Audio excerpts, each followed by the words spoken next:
சங்கரா தொலைக்காட்சி நேயர்களுக்கு நமஸ்காரம். இன்றைய தினம் அபிராமி பதிகத்தில் தெரிந்தோ என்று துவங்குகிற பாடலை நாம் சிந்திக்க இருக்கின்றோம். அதாவது எந்த ஒரு பூஜையிலையும் எந்த ஒரு செயல்லையும் கூட ஏதாவது தவறு நடந்தால் க்ஷமாபன ஸ்தோத்திரம்னு சொல்லுவாள். இதெல்லாம் மன்னித்து அனுக்கிரகம் பண்ணணும். மானுடம் என்பது தவறு செய்வது, மானுடம் என்பது தவறை இயல்பாக கொண்டது.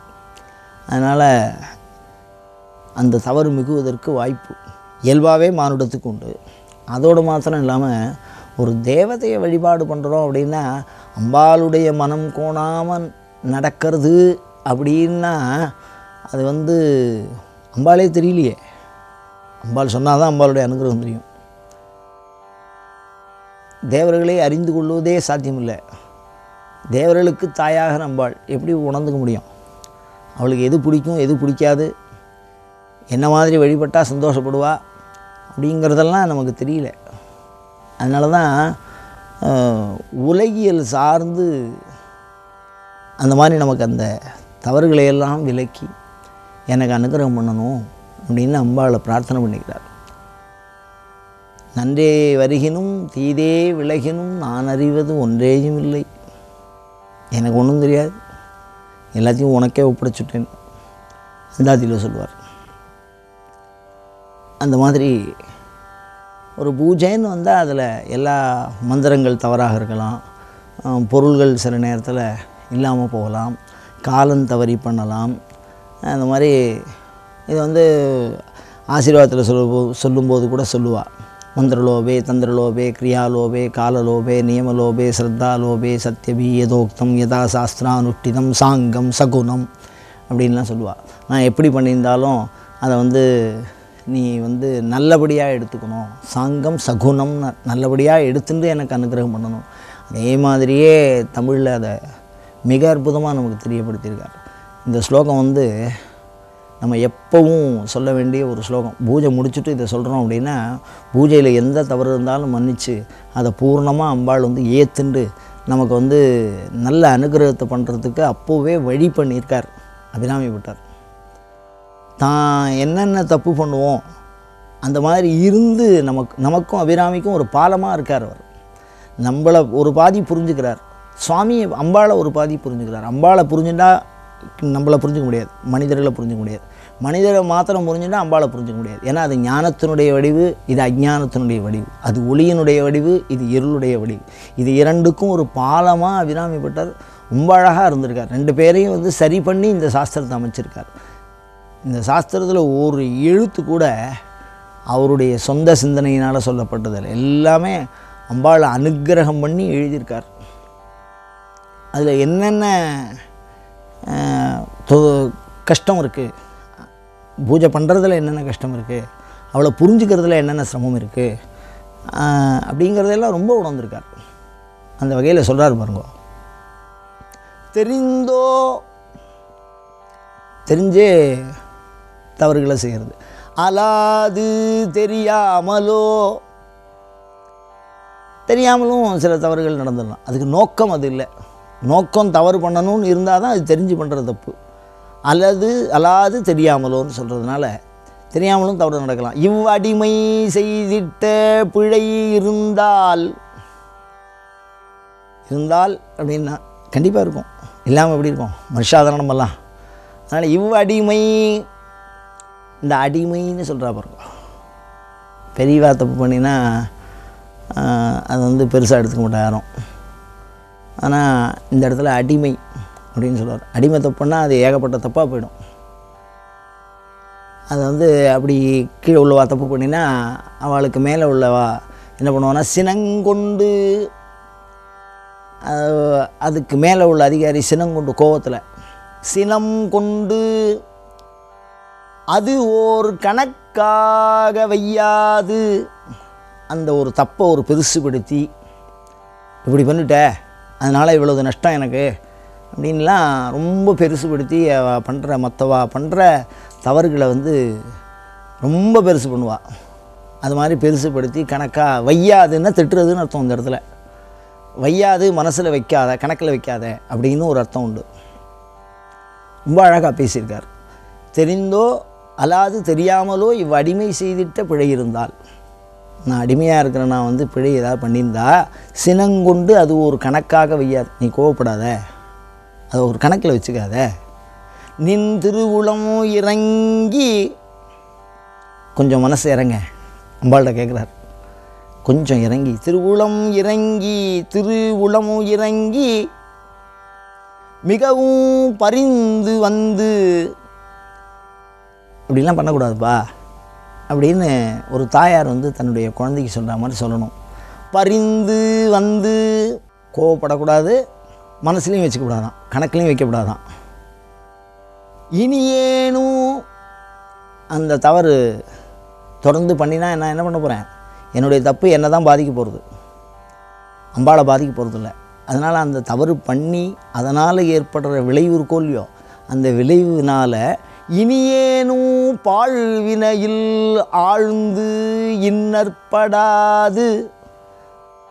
தெரியாமல் பண்ணுறேன், தெரிஞ்சு பண்ணுறேன், அந்த தவறுடைய விளைவு என்ன தான் பாதிக்க போகிறது, அதுக்காக நீ கோவப்பட்டுறாத, கணக்கில் வச்சுக்காத. அதோடு மாத்திரம் இல்லாத, அந்த செயலின் விளைவாக ஏற்படுகிற பிரச்சனை, பாழ்வினையில் ஆழ்ந்து இன்னற்படாது, அந்த தப்பினுடைய விளைவினால் ஏற்படுற பிரச்சனை இருக்கோ இல்லையோ, அதுலேயும் நான் மாட்டிக்காமல் காப்பாற்றுங்கிறார். பாழ்வினையில் ஆழ்ந்து இன்னற்படாது. அப்புறம் என்ன பண்ணேன் அப்படின்னா, நல்வரம் அளித்தும், இவர் தப்பு பண்ணுவாரான், இந்த தப்பு பண்ணுறத அம்பாள் கோச்சிக்கூடாதான், அதோடு மாத்திரம் இல்லாமல் அதை கணக்கில் வேறு வச்சுக்கூடாதான். சரி, அதுக்கப்புறம் அந்த விளைவு தப்பாக இருக்கிற பொழுது, செயல் தப்பாக இருந்தால் அதை செஞ்சவாளுக்கு அது பாதிக்குமோ இல்லையோ, அந்த பாதிப்பும் இவருக்கு வரக்கூடாதான். அவ்வளோ சாமர்த்தியம், அவ்வளோ அழகு நமக்காக கேட்குறார். ஆழ்ந்து இன்னற்படாது, நல்வரம் அளித்தும், அப்புறம் நல்ல வரம், அந்த செயலை வந்து நல்லதாக கருதி, வரத்துக்காக தானே பூஜை பண்ணுறோம், வரத்துக்காக தானே செயல் பண்ணுறோம், பூஜாதி விஷயங்கள்லாம். அதனால் அவன் நல்வரம் அளித்தும், நல்லதையெல்லாம் கொடுக்கணும். பாதுகாத்து அருள் செய்ய வேண்டும், பாதுகாக்கணுங்கிறார். நல்ல வரம் கொடுக்கணும், அதோட சமயத்தில் பாதுகாக்கணும். எவ்வளோ அழகாக கேட்டிருக்கார் பாருங்க.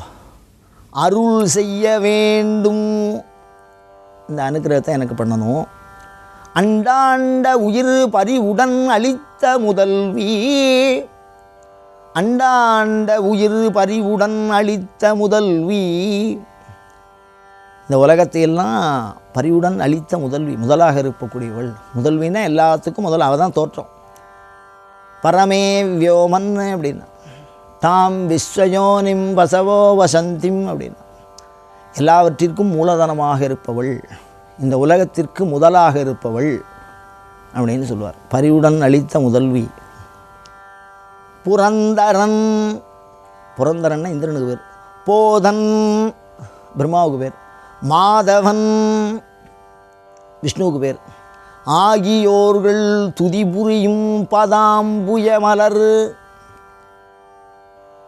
இதில் என்ன சிறப்பு அப்படின்னா, புரந்தரன், போதன், மாதவன் இவெல்லாம் கடவுள். இவெல்லாம் செல்வ செழிப்பில் மிகுந்தவா. புரந்தரன் இந்திரன் செல்வத்துக்கெல்லாம் இது. மாதவன்னா சாதாரண விஷயமா 8 லட்சமே அவள்கிட்ட வாசம் பண்ணக்கூடியவ. 8 லட்சமே மாதவன்கிட்ட தான் இருக்கா. அப்படி ஆகியோர்கள் துதிபுதியும் பதாம்புய மலர். அவன் எல்லாருமே வணங்கக்கூடிய பாதாம்புய மலர் அப்படின்னா அம்பாளுடைய பாதம், தாமரை. பாதாம்புய மலர் புங்கவி அப்படிங்கிறார். புங்கவின்னு ஏன் சொல்கிறார் அப்படின்னா, தேவத்தை. இந்த தேவத்தை என்ன பண்ணுவோன்னா காமிய பலனை தரும். அம்பாள் வந்து எல்லாமாவும் இருக்கா.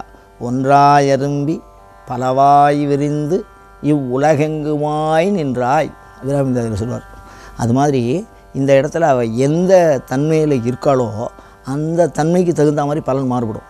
அதனால் புங்கவின்னு சொல்கிறார். புங்கவி அப்படின்னா தேவத்தை. இந்த தேவதையெல்லாம் என்ன பண்ணோம் அப்படின்னா, யார் உபாசிக்கிறாளோ, தேவதைகிட்ட உண்டான பண்பு அது. யார் வந்து அந்த தேவதையை உபாசிக்கிறாளோ அவளுக்கு அது நல்லது பண்ணும். அவன் என்ன கேட்டாலும் கொடுக்கும். அதுதான் சொல்கிறார். புங்கவி புராந்தகி. புராந்தகி அப்படின்னா என்ன அர்த்தம் அப்படின்னா, புறம்னா வீட்டுக்கு பேர், புறம்னா ஊருக்கு பேர், புறம்னா யாக்கைக்கு பேர், இந்த உடம்புக்கு பேர் புறம். இந்த உடம்புக்கு உள்ளே இருக்கலாம் புராந்தகி. உடம்புக்குள்ளே இருக்கக்கூடிய மூச்சு காத்தா இருக்கக்கூடியவன்னு வச்சுங்களேன், அதுதானே உடம்புக்கு உள்ளே இருக்குது.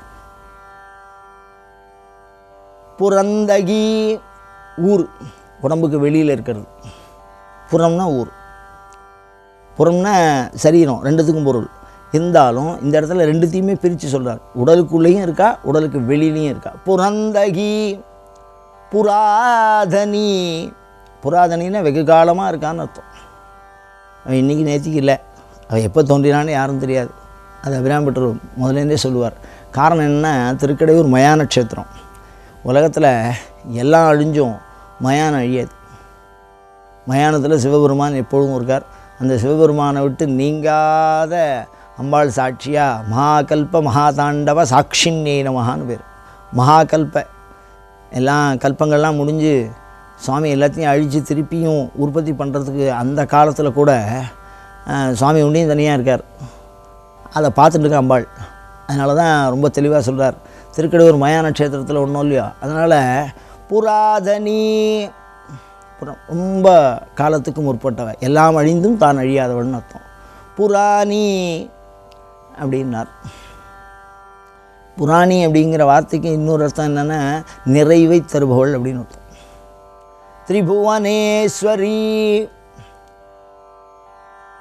மூன்று உலகங்களுக்கும் ஈஸ்வரி தலைவியாக இருக்கும். ஈஷா அப்படிங்கிற பதத்துக்கு ஆள்றதுன்னு அர்த்தம். ஐஸ்வர்யங்களை கொண்டவள்னு அர்த்தம். நல்லவைகளின் மிகுதின்னு அர்த்தம். செழிப்புன்னு அர்த்தம். திரிபுவனேஸ்வரி, வணங்குகிறவர்களுக்கு மூன்று உலகத்தையும் ஆளக்கூடிய வல்லமையை அளிப்பவள், செழிப்பை அளிப்பவள், நல்லவைகளை மிகச் செய்பவள் அப்படின்னு அர்த்தம். திரிபுவனேஸ்வரி. மருந்தினும் நயந்த சொல் பைங்கிளி. மருந்தினும் நயந்த சொல் பைங்கிளி. அதாவது ஏன் மருந்தினும்னு சொல்கிறார், யாழை படித்த இன்மொழியால் அப்படின்னு அம்பாளுக்கு பேர். யாழ் அப்படிங்கிறது ஒரு இனிமையான இசைக்கருவி. அந்த இசைக்கருவியை அவ்வளோது அதுக்கு மேலே இனிமையே கிடையாதுன்னு சொல்கிறா. அந்த யாழுடைய இனிய ஓசைக்கு ஈடானது. ஆனால் அதை விட அம்பாள் இனிமையாக பேசுவாளாம். அவ்வளோது சிறப்பாக சொல்லியிருக்கார். அந்த மாதிரி சொல்லியிருக்கலாமே அப்படின்னா, மருந்தினும் நயந்த சொல் அப்படின்னா என்னென்னா, உபதேசம் பண்ணினா கசக்கும், நல்லதை சொன்னால் கொஞ்சம் மனசு ஏற்றுக்கிறதுல கொஞ்சம் சிரமப்படும். அதை அவர் உணர்ந்திருக்கார். தீயவைகளில் மனது தானாக போய் உட்காந்துக்கும். அதை விட்டு வெளியில் வரத்துக்கு அதுக்கு யோசனையாகவே இருக்கும். அதனால தான் மருந்தினும் நயந்த சொல். அவ்வளோது அழகாக சிறப்பாக சொல்கிறார். நயந்த சொல் பைங்கிளி, பசுமையான கிளி என்று அம்பாளை சொல்கிறார். இதை அடிக்கடி நான் சொல்லியிருக்கேன். இந்த பைங்கிளி அப்படிங்கிறது மந்திரத்தை குறிக்கக்கூடியது. ஸ்ரீவித்யா மந்திரத்தினுடைய ரகசியத்தை சொல்கிறார். ஹ்ரீங்கார பஞ்சரசுக்கே நமஹா நாமாவளி. ஹ்ரீங்காரமாகிற கூட்டிலே வசிக்கின்ற கிளியே அப்படின்னு அர்த்தம். வராகி, வராகின்னா விஷ்ணுனுடைய வராக அவதாரத்தினுடைய சக்தியாக, அதுக்கு காரணமான சக்தியாக சாக்தம் சொல்கிறது. அதாவது பூமாதேவியை தாங்குகிற சக்தி, அடிப்படையானவள். எழில் வளரு திருக்கடவூரின் வாழ்வாமி. எழில் வளரு திருக்கடவூரின் வாழ்வாமி. எழில் வளர் திருக்கடவூர் அப்படிங்கிறார். அந்த ஊரை எப்படியெல்லாம் நேசிச்சிருக்கார் பாருங்க. இந்த பதிகத்தில் எல்லா பாட்டிலையுமே திருக்கடையூரை தான் சொல்கிறார். திருக்கடையூரில் இருக்கிற அபிராமியை தான் சொல்கிறார். அதை புரிய வைக்கிறதுக்கு மீண்டும் மீண்டும் வலியுறுத்திகிட்டே இருக்கார். வாழ்வாமி சுபநேமி. சக்கரத்தை சொல்கிறார். சுபங்களை தரும் சீச்சக்கர உபாசனம். சுபம் நல்லது, எல்லாவற்றையும் நல்ல முடிவிற்கு தான் சுபம்னு பேர். நல்ல முடிவுகளை நம்மை குறித்து வரவழைக்கிறவள். நம்ம என்ன நினச்சாலும் அதை நல்லபடியாக ஆக்கி கொடுப்பா. புகழ்நாமி, புகழ்பெற்ற நாமங்களை உடையவள், விரும்பக்கூடிய புகழ். சிவசாமி, சிவனை உடைபொருளாக கொண்டவள், சிவனின் உடையவளாக இருப்பவள். சிவசாமி. மகிழ்வாமி, மகிழ்ச்சியாக இருக்கக்கூடியவள். ஆனந்தம் பிரம்மேதி வித்யாதுன்னார். ஆனந்தம் தான் அம்பாளாவே இருக்கா. மகிழ்வாமி, அந்த ஆனந்தத்துக்கு காரணமாக அழகாக இருக்காள். வாமி அபிராமி, மாறிக்கொண்டே இருக்கின்ற அழகு, மீண்டும் மீண்டும் வளர்ந்து கொண்டே இருக்கின்ற அழகு. உமையே, உமையம்மை மிக அழகாக சொல்லியிருக்கிறார். இதில் என்ன சொல்கிறார் அப்படின்னா, எந்த ஒரு தப்பாக இருந்தாலும் அதை வந்து எனக்கு மன்னிச்சு நீ இந்த ஸ்ரீவித்யா உபாசனையை ஏற்றுண்டு அந்த குற்றங்களையெல்லாம் மனசில் வைக்காமல் மறந்து எனக்கு பூரணமாக அனுகிரகம் பண்ணணும் அப்படின்னு சொல்கிறார். இந்த பாடலை மீண்டும் ஒரு முறை பார்ப்போமா?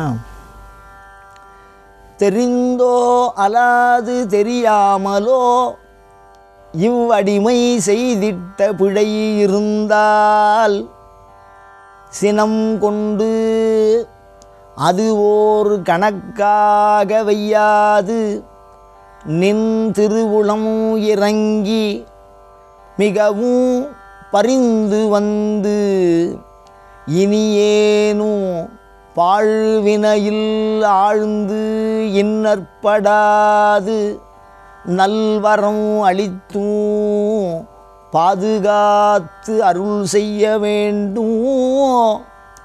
அண்டாண்ட உயிர் பறிவுடன் அளித்த முதல்வி புரந்தரன் போதன் மாதவன் ஆகியோர்கள் துதி புரியும் பாதாம் உயமலர் புங்கவி புராந்தகி புரந்தகி புராதனி புராணி திரிபுவனேஸ்வரி மருந்தினும் நயந்த சொற்பைங்கிளி வராகி எழில் வளரு திருக்கடவூரின் வாழ்வாமி சுபநேமி புகழ்நாமி சிவசாமி மகிழ்வாமி அபிராமி உமாயே. இந்த பாடலை கேட்கிற போது ஒரே ஒரு செவி வழி சிந்தனை செய்தி தான் ஞாபகத்துக்கு வருது. என்னென்னா, அம்பாள் வந்து நம்மளை புரிஞ்சுக்கிறது அப்படிங்கிறது நிறையா, ஆனால் நாம் அம்பாளை புரிஞ்சுக்கிறதுங்கிறது கொஞ்சம் கூட சாத்தியமில்லை. காரணம் என்ன அப்படின்னா, ஒரு சின்ன சம்பவம் சொல்கிறேன் உங்களுக்கு.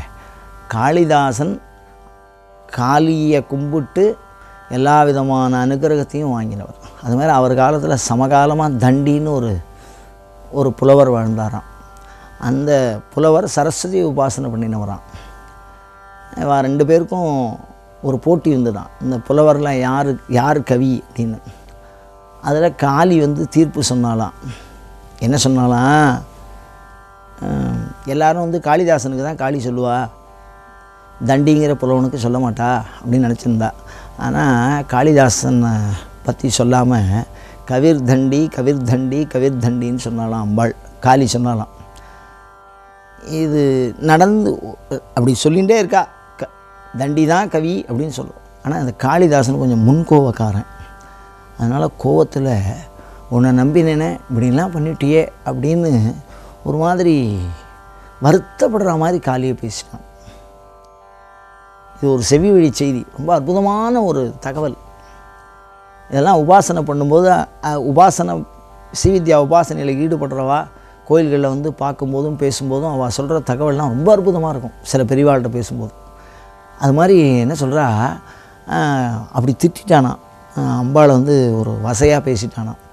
அம்பாள் சொன்னாலாம், தொமேவாகம் தொமேவாகம் தொமேவாகம்னு 3 தடவை சொன்னாலாம், நான் தான் நீன்னு. அப்புறம் காளிதாசன் வருத்தப்பட்டானா. என்னது, முதல்ல அம்பாள் அனுகிரகம் கொடுக்குறா அப்படிங்கிறத கூட காளிதாசனுக்கே புரிஞ்சுக்க முடியலன்னா 5 மகா காவியங்கள் அப்படின்னா அதில் 2 அவனுது அப்படின்னா அவ்வளோது சிறப்பு. காளிதாசனுடைய கவிகள் என்றென்றும் சிறப்புடையது. வடமொழியினுடைய திலகம் போல் அது. அவ்வளோது சிறப்பான காளிதாசன் அவ்வளோது தூரம் புரிஞ்சவன், வாக்சாதுரியம் அப்படிலாம் தெரிஞ்சவனே அம்பாள் அனுகிரகம் பண்ண போகிறா, அவளுடைய மனசில் என்ன வச்சுருக்கான்னு தெரிஞ்சுக்கல பாருங்கள். அப்படியே கோவத்தில் ஒரு வார்த்தை பேசிட்டானா. அப்படி பேசினதுனால மறுபிறவியில் ஊமையாக பிறந்ததாகவும், அதுக்கப்புறம் அனுகிரகம் பண்ணி முகத்தை பற்றி மாத்திரமே அந்த ஊமையை நிவர்த்தி பண்ணி அம்பாள் மேலே முகத்தை பற்றி மாத்திரம் 500 ஸ்லோகம் பண்ணினானா. முகபஞ்சசதி, மூக்கபஞ்சசதி, மூக்கம்னா ஊமை. அப்போ அதுவும் காளிதாசனுடைய அந்த மறுபிறவி அப்படின்னு சொல்கிற ஒரு வழக்கம் இருக்குது. அந்த மாதிரி எதுக்கு சொல்கிறேன்னா, அம்பாள் அனுகிரகம் பண்ணால் கூட அதை வாங்கக்கூடிய சாமர்த்தியம் நமக்கு இல்லை. அம்பாளாக பார்த்து ஏதோ இதெல்லாம் குற்றங்களையெல்லாம் மறந்து நமக்கு அனுகிரகம் பண்ணினா தான் உண்டு அப்படிங்கிறத அபிராமி பட்டர் ரொம்ப நுட்பமாக நம்ம எல்லாருக்கும் தெரிவிச்சிருக்கார். அயம் தர்மஹா உத்தரோத்தராபிவிருத்திரஸ்து.